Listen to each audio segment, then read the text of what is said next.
fully booked in less than 6 months with a wait list. It sounds impossible, doesn't it? But Lucy, one of our graduates, well, she made it happen. And here's the thing, she didn't even have a background in childcare or a massive social media following. She was starting completely from scratch. So how did she do it? That's exactly what I'm going to be breaking down in this video, the 4 essential steps Lucy followed to build her thriving sleep coaching business. Steps that helped her create real transformations for families and stand out online and grow her business with confidence. And the best part is that you can use the same steps to build a sleep coaching business that you love. Hi, I'm Emma, co-founder of the Holistic Sleep Coaching Program. And for over a decade, I've been helping sleep consultants build businesses that are not only successful, but genuinely fulfilling. And if you're ready to explore this incredible career path, there's a link below this video to book a call with one of us. All right, so if you have ever thought, can I really do this? Well, stay with me because by the end of this video, you won't just believe it's possible, you're going to have a clear roadmap to get there. Okay, so let's dive into the first step, which is to be, well, great at what you do. And I know that sounds obvious, but you have to be great at what you do. Not just good, but great. And the standout sleep consultants that I see and I've interviewed focus on that first. And think about it like this. Imagine you're at a restaurant. The food is fine, not bad, but not great. Would you go out of your way to tell your friends about it? Probably not. Now picture another restaurant where the meal isn't just good, it's unforgettable. Like the chef creates dishes that are so perfectly tailored to your taste that you can't stop raving about it. You don't just recommend the restaurant, you insist your friends go there.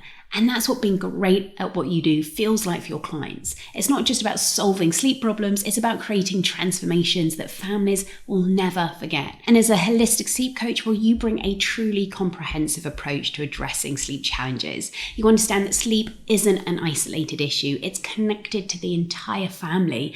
And you're able to look at the bigger picture, all of the factors that affect sleep, the science. And for a deeper dive into this approach, well, my colleague Lindsay Hookway, who really pioneered this approach, explores these concepts further in her video here. It's amazing, so you definitely want to check that out. But let me quickly share Annie's story to bring this to life. So Annie, one of our graduates, she worked with a family who had struggled so much with their first baby's sleep that they made a heartbreaking decision not to have any more children. The thought of going through all of this again was just way too much. But Annie brought care, she brought compassion, a family-centered strategy tailored specifically to their needs, which meant that not only did that family finally find peace at night, but they also regained their confidence as parents. And now they recently shared the wonderful news that they're expecting their second child. And that's what being great at what you do looks like. You're not just solving sleep problems, you're empowering families to thrive and find joy again.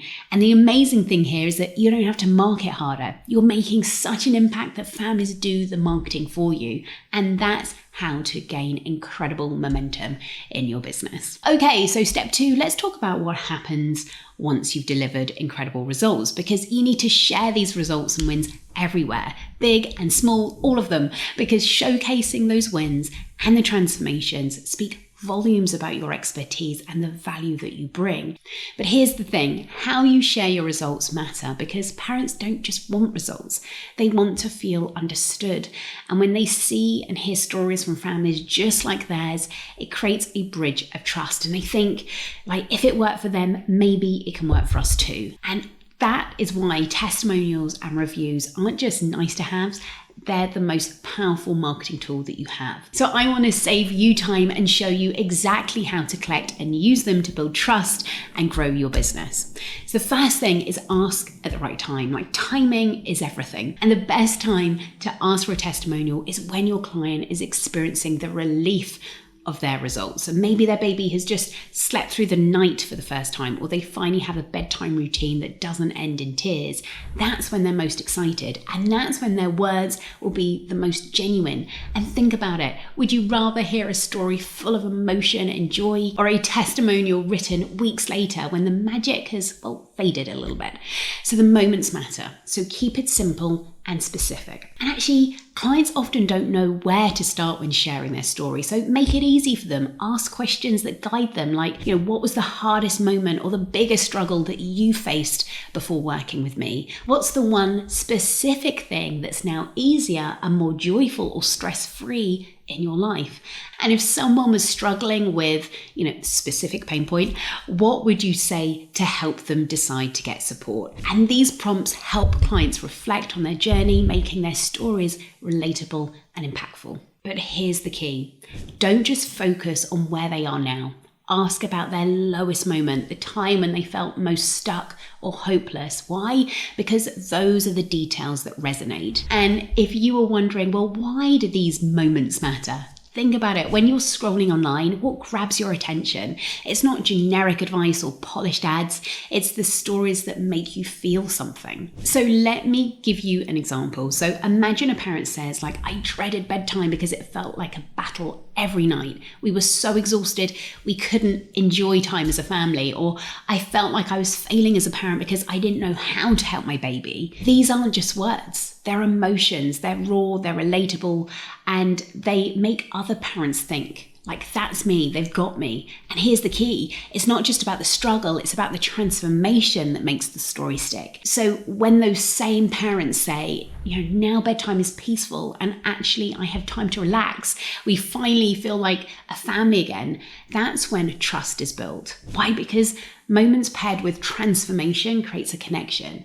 That's what makes people stop scrolling and lean in and start trusting you. And I learned this from an incredible mentor of mine, and honestly, it works. Okay, so moving on to step 3, which is making it easy for your clients to share testimonials. So your goal is to make it effortless for clients to tell their story. And let's start with video, because it's hands down the most impactful way to showcase this testimonial. And why does that work so well? Well, video captures emotions. And when people can see the relief, the joy, and the transformation in a parent's face, it creates a connection that words just can't. So video builds instant trust, and a parent sharing their struggles and wins on camera is relatable. And other parents think, well, that's me. And if it worked for them, it can work for us too.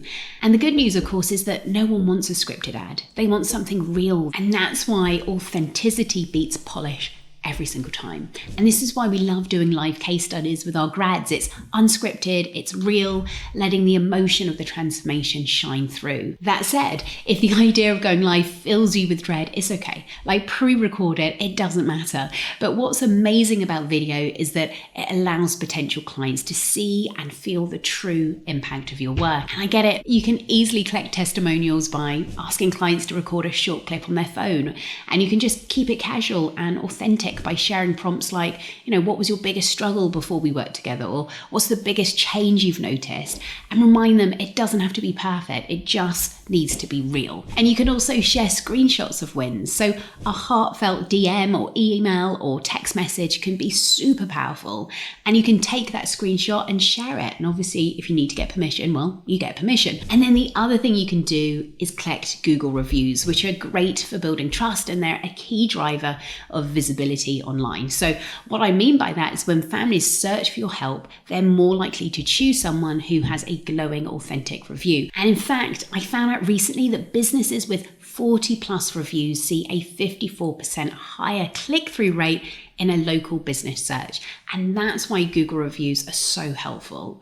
They're not just helpful, they are essential. And Lucy, who I mentioned at the start of this video, told us that her 147 glowing Google reviews have been one of the biggest factors driving new clients to her business. So that's definitely something that you want to think about if you are not doing that already. Okay, so you might be thinking, well, how do I go about getting Google reviews if they're so important? And the first thing is ask right after a win. And again, timing is everything. The best time to ask for a review is right after a big win. Did their baby just sleep through the night for the first time? Did they finally have a bedtime routine without tears? That's your moment. And you want to say something like, I'm so glad to hear that. Would you mind sharing your experience in a review? It could really help other families to take that first step. And another way you can collect Google reviews is just send the link.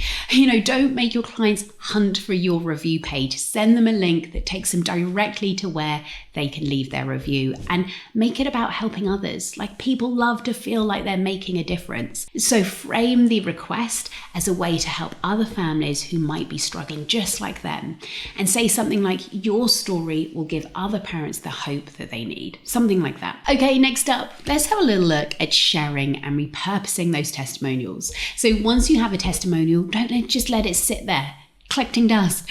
Think of testimonials as the tools that you can leverage across every part of your business. So on your socials, you could post snippets, screenshots, or quotes. In fact, we do this every Wednesday with our Wednesday wins to keep momentum going. And you could do the same. And then you could also add them to your website, so your homepage or your service pages, or you could create a dedicated success stories section. And actually, a great tip here is always to add testimonials next to where you're asking people to buy from you, because again, you are then strongly reinforcing that it's a good decision for them to invest in you. And then you can also email people. So if you have an email list, and it doesn't matter if it only has a few people on it or hundreds or thousands of people on it, you want to be building that trust on a regular basis. So something you can do is take those screenshots of the testimonials or links to videos, and you can create stories around those testimonials. So you create the story, you could even give a tip, and then you share the results that clients have got. So that's where you would share the testimonial, or you would link to a video. All right, so let's move to step 4, which is how to stand out online. And here's the thing, sharing testimonials is powerful, but to truly grow your business, you need to share your voice too. You need to connect deeply with the right people in a way that makes them think, this is exactly what I needed to hear today. So how do you do that? Well, it starts with avoiding these 3 common traps that so many sleep consultants fall into, and it's something we did too. So trap 1 is trying to be everywhere. Like, please folks, you do not need to be everywhere. You need to be where your ideal clients are already. And if your content isn't working on one platform, jumping onto another platform is not the solution. It's a messaging problem that you are struggling with. And that kind of leads me to step 2, and that's posting for the algorithm and not people. And here's the reality, millions of pieces of content hit social media every day. And in fact, on Instagram, there are over 95 million photos and videos posted daily. That's a beep load. And if your content is generic, like 5 ways to help your baby sleep better, well, it's just going to blend in with everything else. And think about it. How often do you scroll past content that doesn't speak directly to you? And that's what happens when we try and create content for the algorithm instead of the actual people that we're here to help. So instead, your content should feel like you're sitting across from a parent who's struggling. It's like a chat that you're having in a coffee shop somewhere. And so instead of saying something like 5 ways to help your baby sleep better, try something like, is your toddler waking up at 5 a.m. no matter what time you put them to bed?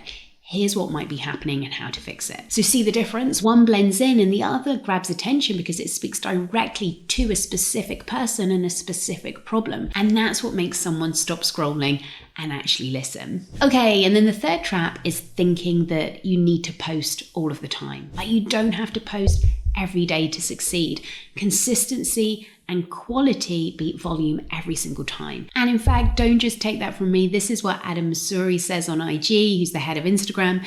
And so if you don't follow him, you definitely should check him out here. So anyway, the key is to create content that connects deeply, content that makes someone think they get me, they're speaking directly to me. And that's not just educational posts. It's also about your story. It's talking about your why, your struggles, your values. It's challenging limiting beliefs and showing parents what's possible when they shift their mindset, and showcasing results, like demonstrate how you've helped other people succeed. For example, educational content could be like how to identify feeding complications that are causing sleep problems. Connection content could be, I remember feeling so defeated when I couldn't get my baby to sleep. Here's what changed everything for us. And with your thought reversal content, you could tackle something like a belief around bedtime. So something like, bedtime struggles aren't about bad habits, they're about unmet needs. And then you want to share your results. And And a way to share results might be something like, one of my clients went from waking up 6 times a night to just once in 2 weeks. Here's how. You don't need to just create endless content. You need to create content that gets parents to say, I trust you. How can we work together? And I've seen so many of our grads have success with this. Grads with followings of less than 1,000 people on Instagram who are booked out because they're intentional about what they're posting. Okay, so next up, building momentum. So when you focus on trust and building content, you're going to start seeing something magical happen. Families reaching out and conversations starting, and they turn into clients. So how do you go from helping families here and there to becoming the person that they think of when they need sleep support? And that's where niching down comes in. Now, I want to be upfront. So niching down isn't where you begin if you're just starting out as a sleep consultant. So early on, it's about gaining experience, building confidence, and figuring out what lights you up. But as you work with more families, you're going to start noticing patterns. You might feel a pull towards certain challenges or clients, and that pull often comes from your own story, and it's worth listening to. So take Isadora, one of our graduates, and she narrowed her focus to focus on supporting families to safely co-sleep, because that was part of her journey. That's something that she knew so well. And through doing that, her following exploded, her business exploded, because people knew what to expect from her. And she was able to paste content that she really, really understood, like she had walked that path. And it has been instrumental for her growing her business. And here's the thing, families don't just want credentials. They want someone who gets it, someone who understands their unique challenges. And that's where niching down can be so powerful, because it allows you to connect on a deeper level with families that you are meant to help. And so if you're feeling drawn towards a specific area or type of client, then don't ignore it. It's not about being everything to everyone. It's about being the best for the people you're truly meant to serve. Okay, so that covers my 4 key steps, and I really hope this has given you the clarity and the confidence to take that next step towards building the sleep coaching business that you want.